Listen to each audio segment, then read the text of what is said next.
দাদা, তুই তো দিনের দিন জলুকা গোলাম হয়ে যাচ্ছিস। বউ যা বলছে তাই করছিস।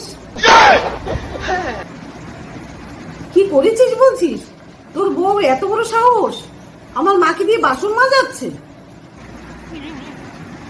কি গো শুনছো? মাকে খেতে দিয়েছো? আরে তাই তো। চুপ করো তো, তোমার মা নেকি নাকি? খিদে পেলে বলতে পারবে না? একটা কথা বলছি সবসময় ডিস্টার্ব করতে থাকে। না মানে আমি বলছিলাম তুমি না ডাকলে তো আর মা খেতে আসে না, তাই।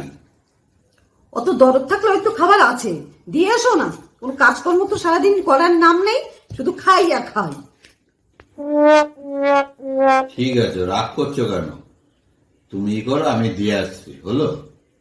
শোন দাদা, অত না ভয় পেলে হবে না বউরে। তুই না একটু বুঝে শুনে চল। হ্যাঁ, আমাদেরও তো শাশুড়ি আছে, আমারও তো জামাই আছে, আমরা তো স্বামীরে ভয় পাই না। বোঝ একটু।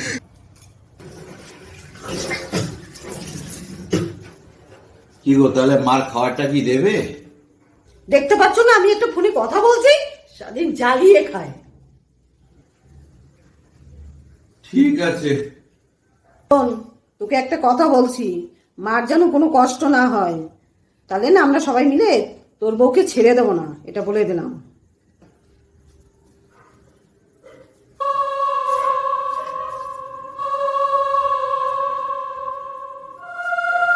শোন, একটা কথা বলছি, তোর বউকে ভালো করে বুঝা যে শাশুড়ি আর বউ মা ভিতরে কোনো তফাৎ নেই। যদি বোঝে তো ভালো কথা, না হলে তাকে বাপের বাড়ি পাঠিয়ে দে। কি গো, অনেক রাত তো হয়ে গেল, তা মাকে কখন খেতে দেবে? বুঝলি তো, তোমার মা যদি অত খিদা পেয়ে থাকে তাহলে মুড়ি খেয়ে শুয়ে থাকতে বলো, আমার কথা শেষ হবে তারপরে দেবো।